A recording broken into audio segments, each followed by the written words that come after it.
We begin at 4 o'clock with new video showing the devastating aftermath of wildfires burning in Hawaii. Officials say at least 55 people have died, and they believe that number will continue to rise. Fire officials say none of those fires are completely contained, and rescue workers are still looking for hundreds of missing people. As people head back to what's left of their homes, the Red Cross is sending volunteers to help the thousands who have been displaced. I'm worried just about the people in general, the kids. Usually in a shelter, the kids are they don't know what to do, and they're trying to play and be happy, and the parents are trying to figure out where are we going to live.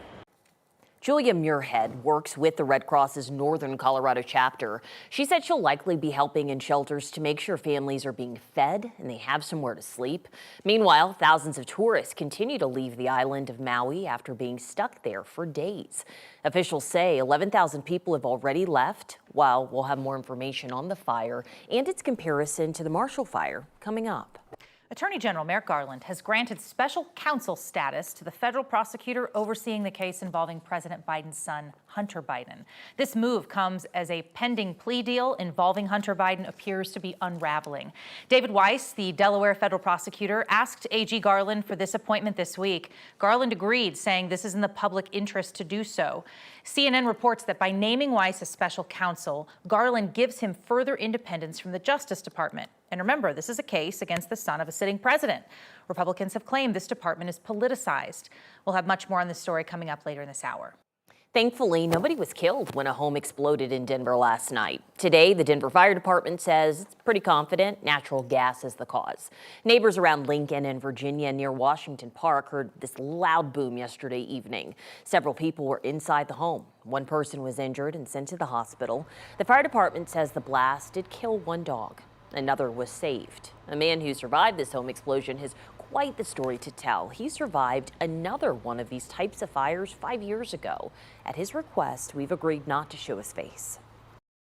Ran out of my apartment, knew immediately what happened. I knew the sound of it from experience.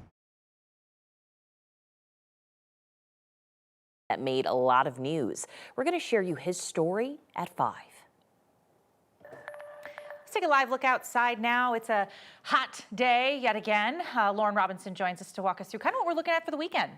Well, yeah, we've had a hot day, and I have our highs so far behind me, and we do have another warm day ahead for tomorrow before cooler weather moves in for our Sunday and Monday. But today we did make it into the upper 80s at DIA, a high of 89 degrees there. We saw lots of 90s north, east, southeast, and off in the high country. Highs were in the 70s and 80s, low 90s out west in Grand Junction. But as we take a look at our HD Doppler radar, we're going to watch for another round of those very brief, spotty storms that just kind of give a quick downpour, maybe a couple of strikes of lightning, and then move on out. They're already pushing their way through portions of the high country and into portions of the northern front range. So we're going to watch out for that through the rest of the afternoon and evening. But as far as air quality alerts are concerned, we have a little bit of good news here. A smaller area today. Now that Gunnison County is no longer impacted, we now only have wildfire smoke in Hinsdale, Mineral, and Archuleta counties. We're going to watch for these air quality alerts until at least 9 a.m. tomorrow.